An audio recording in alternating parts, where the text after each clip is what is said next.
creio que não é necessário me estender muito a respeito das questões da cultura, até porque a maioria que está aqui sabe o que nós fizemos, tanto na prefeitura quanto no Estado. Só para precisar um dado que o André disse, na verdade o significativo não é chegar a R$1 bilhão, é que nós triplicamos a despesa da cultura. De 2006 a 2010 aumentou 3 vezes, em termos nominais. Pode descontar a inflação, para dar um aumento de uns 70%, 80% em termos reais. Isso sem ampliação de máquina, né? Mas mais com coisas que nós fizemos, das quais uma parte aqui, ou uma parte mais importante, foi citada. Quero dizer que eu tive duas frustrações. Primeiro, a questão do Museu de História de São Paulo, que foi, na verdade, todos os museus, a gente quando trabalha na área pública, sempre tem gente que acaba dando uma ideia. E, por exemplo, a criação do FAT, do seguro-desemprego, não foi ideia minha, foi de uma assessora, da Beatriz Azeredo. Mas quem levou? Evidentemente, nós fizemos, nós tínhamos, como se fosse eu, o autor da ideia original. Mas os museus, realmente os museus foram todos ideia minha. Os que apareceram, os novos. Tanto o futebol, que devemos a um cara do Rio de Janeiro, que é um talento, que é o Leonel Cass. Leonel Cass, não sei quem conhece ele, é um grande talento. Eu me lembro que tinha visto o Museu do Real Madrid, em Madrid, e achei uma porcaria, porque é só flâmula, taças, sabe aquela coisa tradicional, umas fotografias, etc. Negócio que não tem graça nenhuma, exceto para os fanáticos do Real Madrid. Mas a ideia que eu tinha era de fazer uma coisa à semelhança do Museu da Língua Portuguesa, que eu não sei quem fez, assim, quem foi o autor, mas foi uma ideia genial e implantada de maneira muito genial também. Foi na gestão, acho que do Marcos Mendonça, na cultura, né, que se idealizou, e entre o governo do Covas e do Alckmin concluíram. Eu acho uma beleza aqui. Eu quis também fazer algo interativo. E o Leonel conseguiu realmente fazer uma obra-prima naquele museu, daquele museu. Mas eu tinha a ideia do Museu da História de São Paulo. Por quê?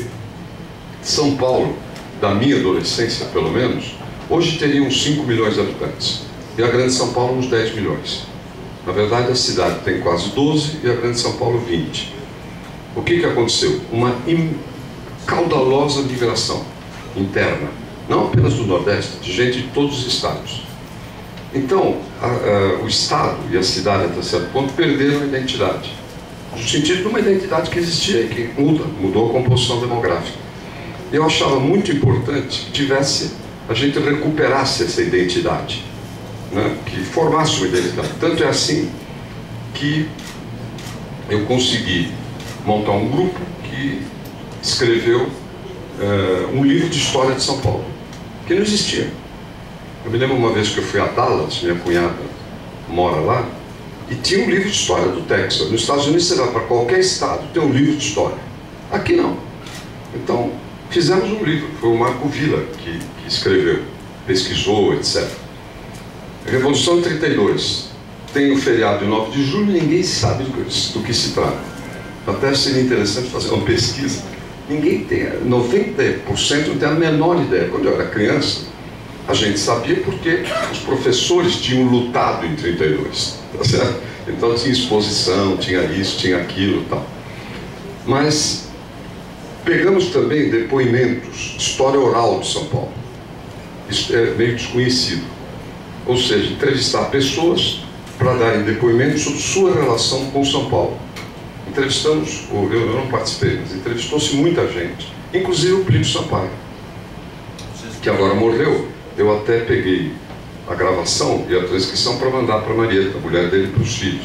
Isso deve, na minha opinião, dar para fazer um livro. Precisa achar algum autor correto, né? Que conheça também São Paulo, porque o depoimento do Plínio é muito interessante. Ao contrário do que se imagina, o Plínio era democrata cristão nos anos 60, 50, e foi do governo Carvalho Pinto, que era um governo conservador. E o Plínio viveu todo aquele ambiente pré-64, ele tinha um conhecimento muito rico. E ele, eu disse a ele, você vai ver, não vai ficar falando de coisa de PSOL, de latifúndio, isso, aquilo, quero saber a história de São Paulo. E ele deu um depoimento realmente muito interessante. Esses depoimentos estão todos aí. A gente precisa voltar a trabalhar neles, né? Porque ficaram na Fundap, não ficou na Secretaria da Cultura. E uma coisa que existe na área pública, às vezes, começa uma iniciativa, se não fica em cima, pluf, desaparece. Isso é muito importante. A meu ver, o Museu da História ia ser isso. Mas eu vou contar para vocês o que aconteceu, para ver o absurdo, às vezes, das coisas. Eu cismei que o Museu de História podia ser numa fábrica da família Matarazzo, desativada, né, evidente, imensa, que tem na Rua Barão de Jaguara com a Rua da Moca. Ninguém está obrigado a saber direito, mas é uma fábrica imensa. E o Sayad era secretário da Cultura, pedi para levantar o preço, era mais ou menos 10, 11 milhões. E o dono concordava em vender por isso. Então, compra. Aí, como é área pública, por algum motivo passou pela justiça. E o juiz arbitrou que devia ser 30 milhões. Acredite se quiser. É a coisa mais imbecil, que eu acho que tem muitas coisas imbecis, né? Mas essa é a campeã mundial. Porque, puxa, nós temos um acordo com o proprietário de que vai ser 11 milhões, eu não me lembro direito, é entre 10 e 11. E por que o juiz vem e triplica o valor? E aí não dá para pagar, não é nem pelo dinheiro. Como é que ia fazer? Tinha negociado, e havia acusações, e aí foi para a Casa das Retortas, que eu não queria. Por quê? Porque a Casa das Retortas é ao lado de onde era o grande depósito de gás em São Paulo. Eu sempre desconfiei que tinha problema de solo lá. É na Avenida do Estado, conhecia muito bem aquilo. E de fato, ficou-se encalacrado, você deve saber, na questão do subsolo, até hoje ou não. Mas já resolveu lá? Hein? Resolveu. Então agora está deflagrando. Mas é uma coisa estúpida, um negócio que atrasou 4 anos, 5 anos, é incrível. Por um juiz idiota, eu posso falar porque eu não estou citando o nome, então ninguém vai me processar, mas um imbecil que resolveu arbitrar. E o pior é que aquela prática ainda está quicando lá, está lá, ainda desocupada. É um lugar que precisa ser feito alguma coisa na área cultural.